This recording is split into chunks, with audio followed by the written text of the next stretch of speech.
Right, welcome to Flip Your Wig. It's a gang of ladies, which I always love. Caroline Ward, hi. Hello. Hello, Hayley Bishop, hi. By the way, I saw you singing jazz on YouTube. Really sexy. She's freaking out. I haven't seen this. I just saw it. I was like, when I was doing a bit of research on all of you, I completely forgot. And oh my God, Gemma Moore, I saw the sickest thing of yours, which I'm going to try and clip in this video. You're like being like this menace female gangster of some sort. I don't know. And you're being quite threatening to a man that's trying to leave your club or your venue.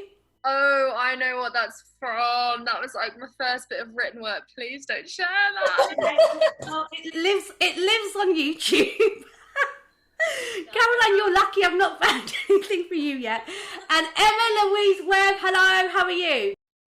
Hey, I'm good. I'm in my scarf. I'm cozy. Yeah. Hey. Hi guys. Hey, John. Tina. Caroline. Hi, Teddy. Let's do a shot after us. Hey everyone, get in. 3, 2, 1. Okay, guys. Firstly, how flippin' exciting! You had your premiere, BFI South Bank. Caroline, I'm going to go to you. I remember talking to you for the podcast, and you said, "I hope I can go, but because of my elderly parents, I may not go." Did you go? Did, yeah. How was it? It was so good. It sold out, which was amazing. And then we were all in there, but obviously because of social distancing, we're all sort of dispersed around the cinema, and then everyone's in there, and there's 2 empty seats. They took them out between everybody, so we were all kind of. I was in the back row because I booked the back seat because I didn't want to be scared. So I was in the back row, and I was just watching like this whole cinema of people watching our film on the screen, and I was sitting next to Rob and Jed, and I was like, this is amazing. There's so many films that have been released that people haven't gone to see with like huge budgets behind them. You made this kind of labour of love, and it went to cinemas and it's sold out, and it's going to be everywhere in October for Halloween as well, which is so exciting. Has it been a bit emotional thinking, look what we've done? Yeah, I mean, definitely. I think we like when we finally all get to see each other, it felt like we'd like come back from summer camp or something and hadn't seen our friends in ages, and just it's like this weird. I don't think it's really set in even until we saw it at the BFI, and we were like, oh wow, like this is a lot bigger deal than we think, because we've all been enjoying like doing podcasts and having conversations with loads of people on Twitter, but all from the comfort of our homes. But then when we actually got to see it on the big screen, and I know like I think Gemma's been recognized and Emma's been recognized out, but like that's really started to make things feel real and even more exciting than already it has been. On Shudder, I think the film has definitely been a big reason for this.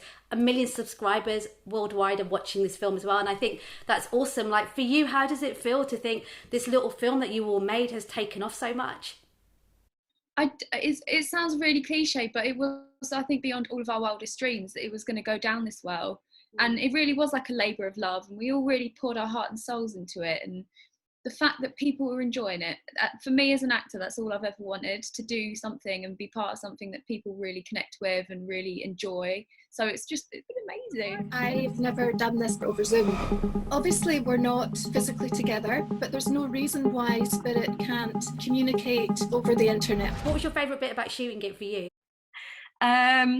It's so cliche, but like waking up every day and just like talking to all of these guys shooting it was, I know it's rubbish, but it's true. It was so nice to, especially in lockdown, because it was so kind of isolated and restrictive, to wake up every day and like have fun and make something and be creative with your friends is like awesome.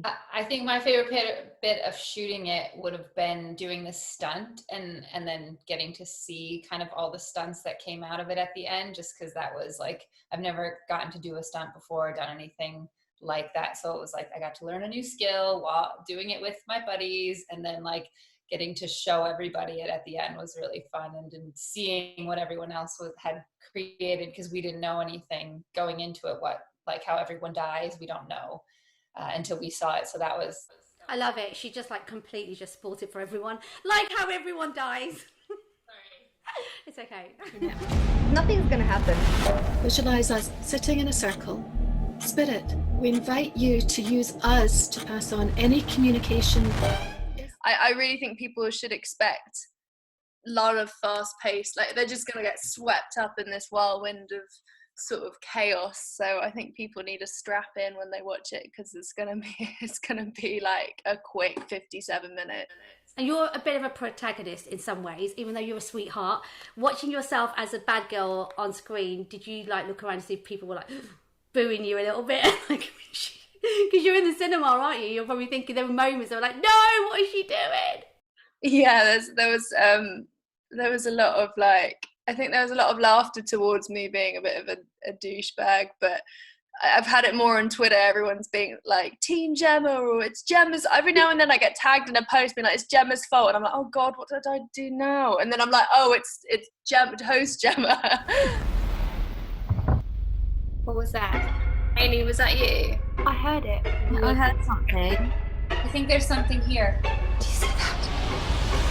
I had some young actors on recently for a film called Get Duped, which had its premiere at Amazon Prime recently, and it's done so well. Well, one of the young actors, Lewis, love him, he literally said to me the day that the film premiered on Amazon, he was working in Tesco's, and he was like, this is real life, guys, what do you want me to do? And he was so sweet about it. But he was also just saying, yeah, we did Edinburgh Film Festival, we did this, we got this accolade, this festival, and we're on Amazon Prime.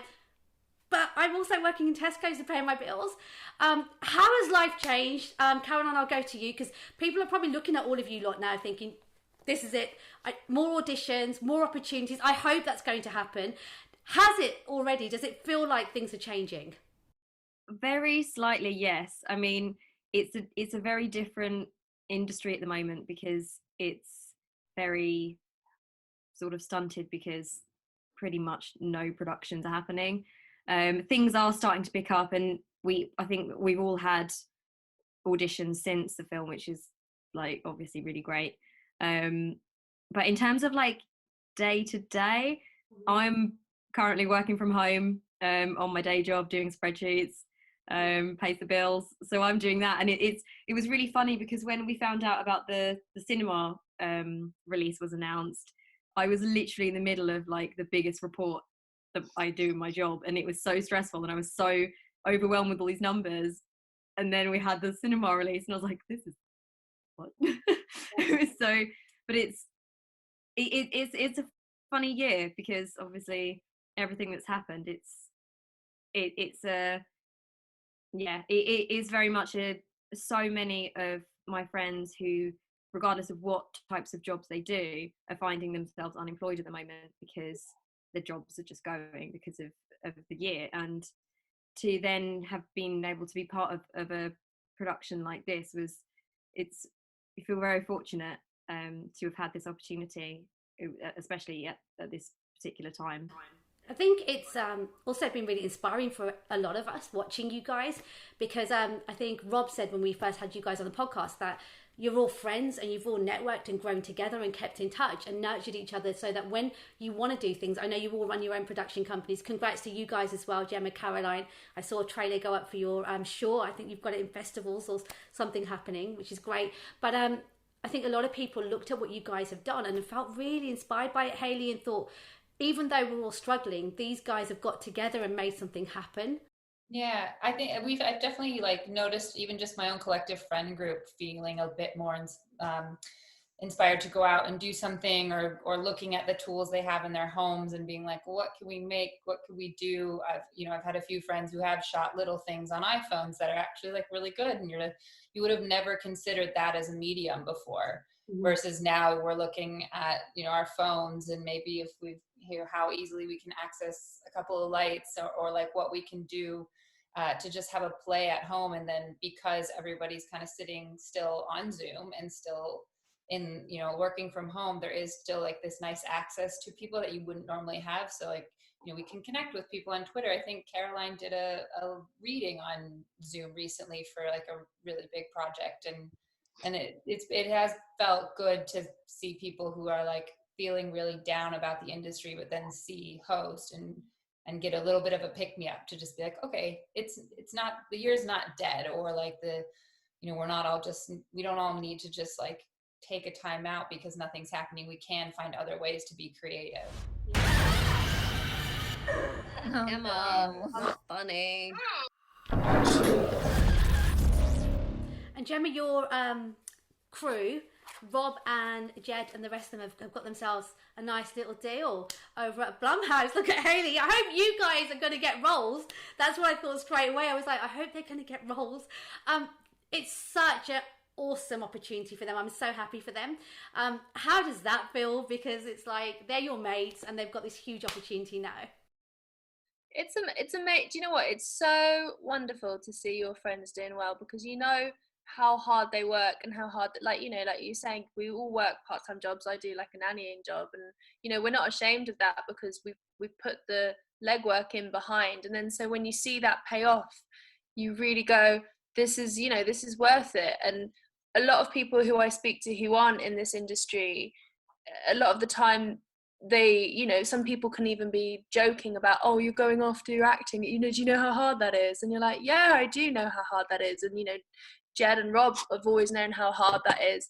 And actually I think it makes people look inward on themselves when they see someone go after their dream, because you're like, oh, actually I could have done that, I could have gone for my dream, why can't I? And that inspires people at any age, doing anything, being able to stop and go ahead.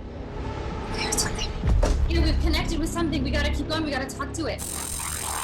Emma, please just keep it real. Well, somebody has to. Did you say to Rob or Jed, you better be hooking me up here, guys? I want to roll in one of your 2 films. I hope somebody did, because I know I would. Hey, I say every day, and it's weird because I literally do. I'm like, oh, but it's weird because they're our friends. It's weird when I see these announcements coming out. I mean, it's amazing, and we're all like, great, go for it. But then it's weird because it's like they're your friends that you talk to every single day, and then you forget how much of a big deal that is. You know, you don't forget it, but it's like, it's weird that that's my friends that I speak to so casually, and we just have stupid jokes and stuff. And it's like, oh wow, they're doing that. It's so cool. Yeah, but it's also really nice to hear you guys say that you're all doing your side hustles. I was saying to Caroline, was like, when we were all DMing, I was like, oh, I miss DJ, and I'm normally DJing on a Friday night, which is my kind of day job.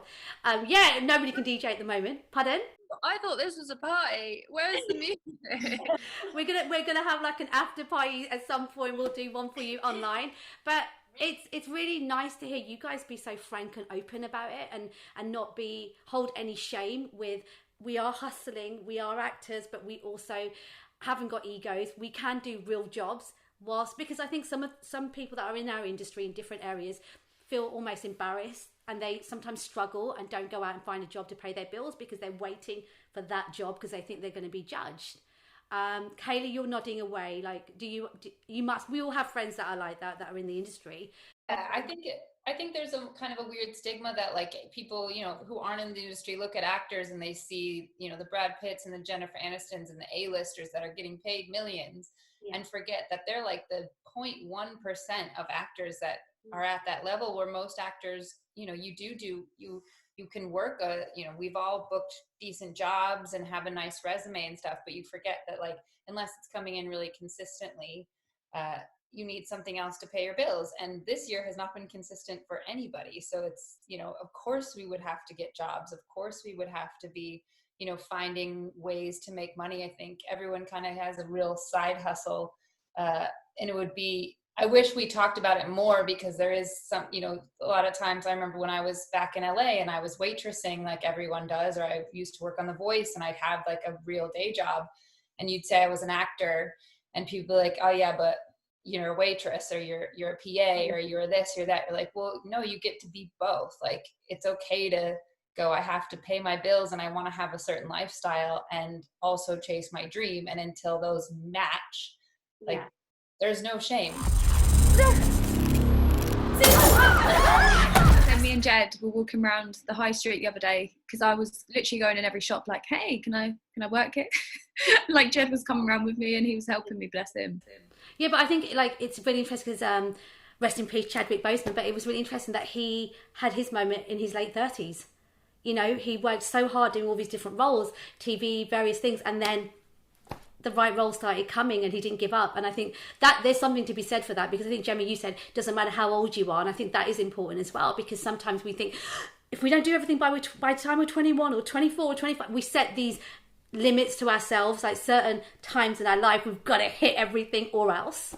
We were talking about Ratched, and Sophie Okonedo is she's like 50, and that woman is incredible. Yeah, she's like in her 50s, and she's incredible. And you know, there's so many people that have worked, and then they, like Bryan Cranston, and then it comes into and they do one big show, but they've still been working, doing lots of stuff behind the scenes, and everyone's like, oh, it's an overnight success. It's not. They've just been grafting away, and then that's their big, and then they get pulled out, and it's their big show. It's not good. I told you not to disrespect the spirits. It could be something demonic. Hey, this is all your fault! Not my fault, this is your fault!